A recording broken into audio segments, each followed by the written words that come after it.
observé, j'étais contraint et obligé d'observer cette grève de la faim pour protester contre mon expulsion illégale, mais aussi pour vraiment montrer au monde et refléter la situation dont ils vivent les Sahraouis dans les territoires, les Sahara occidentaux occupés par le Maroc. Et aussi pour protester contre la complicité totale et absolue du gouvernement espagnol avec le gouvernement marocain dans cette grande violation du droit international. Moi, comme défenseur des droits de l'homme et surtout convaincu de la résistance non violente, je n'ai pas d'armes, je n'utilise pas d'armes. Alors mes armes, ce sont des instruments pacifiques. Et le plus grand arme, c'est la grève de la faim. Alors j'ai fait la grève de la faim, c'est contre l'injustice et contre l'indignité. Parce que je sentis que j'étais humiliée et indignée. Les conséquences, bien sûr, je sais bien et je savais que la grève de la faim peut amener jusqu'à la mort. Et j'étais en ce moment-là prête à sacrifier ma vie, par ma vie, pour aussi défendre d'autres principes qui sont les principes des droits de l'homme, les principes de la justice, les principes du droit international, mais pour sauver la vie d'autres Sahraouis qui n'ont pas de voix. C'est pour briser ce quadrillage qui entoure des Sahara occidentales et pour que les autres défenseurs des droits de l'homme puissent vivre avec liberté. Oui, ce qui a changé, c'est que les activistes, avant mon retour, ils ont trop souffert de la part de la police marocaine, intimidation, humiliation, insultes et la confiscation de leurs papiers, de leurs droits de circulation. Et mon retour, c'était une grande victoire à la cause sahraoui et peuple sahraoui, une grande aussi victoire du droit international et des droits de l'homme.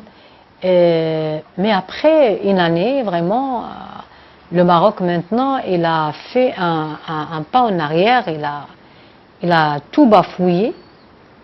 Et le discours royal de l'année passée, qui a été vraiment cassé ou brûlé par cette grève de la faim, maintenant le roi, il essaie de l'alimenter de nouveau et d'appliquer le contenu de ce discours en massacrant des milliers des Sahraouis. Donc, si ma question ou bien ma lutte contre mon combat contre l'injustice a fait visibilité, une grande visibilité au niveau international, aujourd'hui, on ne parle pas d'une personne qui s'appelle Aminatou Haïdar, mais on parle d'un massacre des milliers de Sahraouis. C'est le contraire, c'est carrément le contraire. Maintenant, ça va alimenter et donner beaucoup d'enthousiasme à la jeunesse, jeunes Sahraouis, de continuer la résistance jusqu'à aboutir à leurs droits légitimes de liberté, d'existence, le droit d'autodétermination et de l'indépendance. Et aussi même les autres Sahraouis qui ne savaient rien de ce qui est le vrai visage, la vraie image du Maroc, maintenant ils doivent savoir qui est le Maroc. Alors, je pense qu'aujourd'hui, plus que jamais, les Sahraouis doivent s'unir pour mettre main sur main jusqu'à l'indépendance.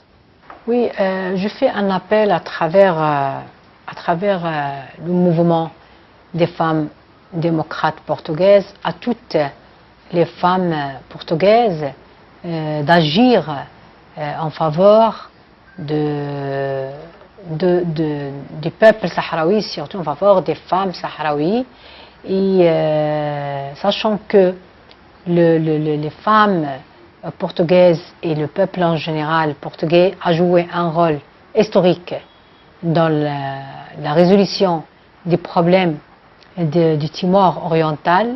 Alors je compte beaucoup sur le peuple portugais, mais en cas particulier je compte beaucoup sur les femmes parce qu'elles sont capables de faire l'impossible et non pas le possible pour mouvoir le monde et faire connaître ce qui vivent leurs sœurs et frères du peuple sahraoui.